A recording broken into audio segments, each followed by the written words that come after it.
What's going on, guys, and welcome back to another episode of Career Mode. This is episode number 171, and we start today's episode off with a couple of international friendlies with England, and the first one was against India, so taking on the lowest rated international side in the game, fully expecting a win, and as you can see, we won it respectively by 2-0. Respectively by 2-0, I guess is the best way of explaining that win. And the second international friendly was against Egypt, and this game finished as a goalless draw, and also Luke Garber got dismissed for 2 yellow cards. So obviously playing friendlies with England, as per usual we are simulating them. That's because we've already qualified for the European Championships in the summer, which we will of course be playing that tournament. So yeah, obviously with international friendlies we're not really bothered whatever happens. Even the qualifiers we barely care, to be honest, because international management in career mode can be fun, but it's also one of those things which is nice as a side story, but you don't really tend to invest too much time into it, or at least I never really do, to be honest. So yeah, we drew one, we won one, and we just don't really mind whatever happens really, because we've got no England players playing for PSG anyway, so it really is nothing to us, to be honest. We don't even really need to show those. But even so, we take on Star Renee for the first game of today's episode with Paris Saint-Germain. Of course, so far with PSG this season we've only lost once, and that was of course in the European Super Cup at the start of the season to Juventus by 2-1. So a very encouraging beginning to the season for us. But the first chance would fall to the away side, Star Renee, here in the 3rd minute, and what a chance that was. The cross into the box and the free header going wide at the post, and in the 23rd minute our header by Yang went very close, but unfortunately for us the header went over the bar. So a couple of good chances early on with headers for both teams, but still 0-0. And in the 27th minute Lacazette turns his man with a double step over and cuts inside, but his shot hits the side netting and goes behind for a goal kick. So some early chances, but after that nothing would really happen until the second half. And as you can see, 13 minutes after the restart, Star Renee come forward here and have a good chance themselves. They get themselves inside the box, the shot takes a deflection and it goes just wide the post and behind for a corner. So still 0-0 in this game. 20 minutes before the end here, Remy Cabella stands over a corner and crosses the ball into the box. He's searching out for our centre back Laporte, who gets his head onto the ball as the goalkeeper gets caught in no man's land, but unfortunately for us our centre half's header does go over the bar and behind for a goal kick. So still goalless, and it looks as though the game was going to finish that way. 10 minutes before the end though we had a throw in, and Kurzawa is standing over it and gives it to our winger, whose name I'm still not pronouncing properly, but I think it's Falvin or Tovin or something like that. But anyway, he gives it inside towards Coulomb, and Coulomb scores, or so I thought Coulomb scored. In the end it goes down as a deflection and an own goal. It took a deflection off 2 Stade Rennais players. That's what deceived the goalkeeper, and he just creeps past him and into the back of the net. So PSG 1, Stade Rennais 0. I thought Coulomb was going to claim his first goal of the season, but instead it does go down as an own goal. But to be honest, I wasn't really bothered as the final chance fell here, but Lacazette's shot was saved and turned behind for a corner. And from that corner, as you can see, Verratti off the bench crosses the ball in, but Laporte's header goes up in the air and eventually is turned behind for another corner. So I didn't really mind in the end, because a late goal does see us get all 3 points here, and we continue this very good start to the season with another victory at home. So it was a frustrating game really, and as you can see it was credited as an own goal with 9 minutes to go. So it was a frustrating game really, because in the first half a couple of good early chances for both sides. I thought the game was going to open up, but it never really did. It was a really tight, tense affair.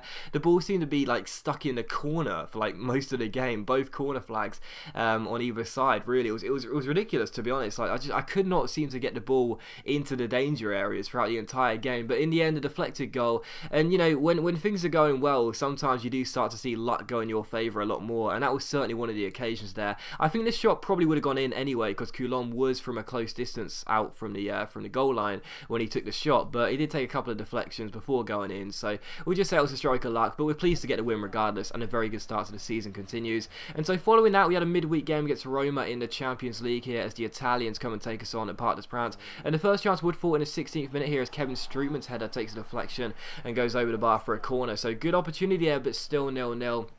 And 3 minutes before the end of the first half, Wilfried Bony's on the ball and slides it out wide towards Dodo. He picks out Iturb down his left-hand side, and a number 7 takes it around Van der Wiel, crosses the ball in. Strootman has a free header, and this time the header goes over the bar without a deflection. So still 0-0. We're not really the most action-packed first half. Barely anything happened, to be honest.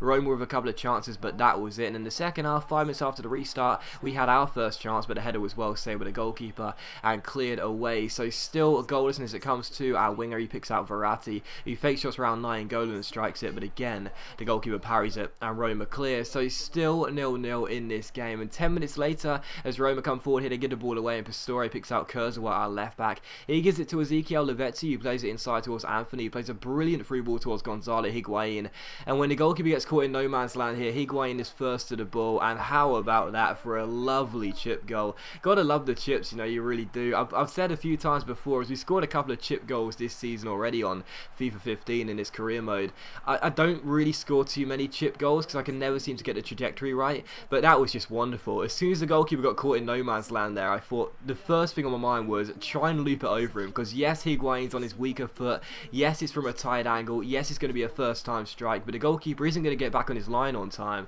so if you can just get the trajectory and the angles right, you're going to put the ball in the back of the net. So in the end, it is a wonderful goal by Higuain, a fantastic chip over the goalkeeper there with his weaker left foot, and he can't get back on time, and in the end, a bit of a mistake from the goalkeeper gives Higuain not an easy finish, but it could have been a lot harder for him. In the end though, it's a very nice goal, and it is 1-0 to PSG. So we take the lead in this game, Higuain getting the goal, and in the 67th minute we're downdoing again with Falvin down this right hand side. He cuts inside and finds Anthony. Anthony takes it round his man and keeps on going. Great show of pace here as he gets past his man, drills in across, picks out Higuain, and Higuain picks out the bottom corner. So PSG 2, Roma 0, both goals coming to our French-born Argentine striker Gonzalo Higuain with a lovely finish there, and the first finish was really nice with a chip. That was a really nice finish as well. The ball's coming at him through pace and power from Anthony's cross in, and a first time strike into the bottom corner, past a few bodies as well, into the back of the net. A very nice goal, and you know, I'll say it again, Higuain has to settle for a place on the bench for most games this season, but whenever we play him, he's playing very well, and that is so handy. A high rated striker that always plays well, even though he's not getting in the team on a very regular basis. Still, Anthony went close there with his shot, and Higuain was denied his chance of a hat-trick with a pretty poor miss, but that was my mistake. Just tapped circle really quickly and didn't really get the angle right, so or the direction either. So poor header from Higuain there, but the game does finish 2-0, so he may not get his hat-trick, but he does win us the game pretty much single-handedly, to be honest. He was fantastic and unplayable in that game. Really superb striker, and a good 2-0 victory sees us winning the Champions League again. So very good start to our group as well, and you know, things coming together really nicely right now. You know, as I mentioned before, this PSG side, it's not going to be so easy where we walk away with every single trophy in the bag, because obviously we've missed out on 2 trophies already in the Super Cup and the Coupe Nationale. And obviously the Coupe de Ligue as well, don't forget that. So, you know, it's not going to be easy for us to just win every single trophy here, but in most of the games we probably will be picking up the 3 points or the win on its own, because we do have a very strong side, and I really feel comfortable playing with this team as well. You know, I really do. It's such a good squad, and every single player seems to have a good role in the team, and they do it really well. So I'm liking what we're doing right now, and we're showing it in the games as well. Still, we take on Lorient for the 3rd and final game of today's episode here, and the first chance did fall to us early on, but Niang's shot was well saved with a goalkeeper, and eventually it was turned behind for a corner or a goal kick, I think, but still 0-0. And in the 23rd minute here, Lorient come forward with Junazovic on the ball for them and shooting. The first shot is blocked, but the second shot is well saved by Lloris before we get the ball away. So still goalless in the game, but a very good start for both teams, looking at threatening early on. And in the 27th minute here, Coulomb should have had the ball in the back of the net. He had his first goal of the season taken away from him in the first game in this episode. That was definitely going to go down as his goal there, but the header went wide and it should have gone in. So still 0-0 in this game, but on the stroke of half time, Remy Cabella goes down the right hand side and crosses the ball in and picks out who else but Lacazette. Those two working so well together. Hashtag Lacabella. Those two are getting it done all throughout the season, and it continues here. Lovely cross by Remy Cabella, and Lacazette in the centre with a fantastic header past the goalkeeper into the bottom corner, and he makes it Lorient 0, PSG 1 on the stroke of half time. He's already got to double figures this season for goals scored in Ligue 1. So obviously the striker is just on fire right now. He's keeping Higuain out of the team, and the reason being is quite simple. He's saying to Gonzalo Higuain, whatever you can do, I can do better, and he shows it there as well, because Higuain scored a fantastic chip goal against Roma, and that one seems just as good as well, because Lacazette uses his pace, goes down the right hand side and doubles to score in this game to make it 2-0 to PSG with a fantastic chip goal himself. As you'll see, the goalkeeper sort of thought about coming out, and in the end thought, nope, actually I'll try and stay on my line, go back a little little bit, but then it's a bit too late. So as soon as Lacazette saw him take a couple of steps there, he knew he wasn't going to get back on his line on time, and what a fantastic chip goal that is. So 2 chip goals in this episode, one for Higuain, one for Lacazette. Like London buses, we've waited a very long time in this series for one to come, and then 2 come in the same episode. So very nice goals by Higuain and Lacazette, but Lacazette's double in this game does see us win the game by 2-0, and the crusade in the league continues. We've had a fantastic start to the season in both the league and the Champions League, and the longer it goes on, the more points we pick up, the better we'll look, and the healthier a position we will be in as the weeks go by. So as always guys, a big thank you for watching the video. I really hope you have enjoyed it. If you have enjoyed today's episode of Career Mode, then please do leave a like, as it is much appreciated and it really does help my channel out, and I'll see you for the next episode of Career Mode very soon.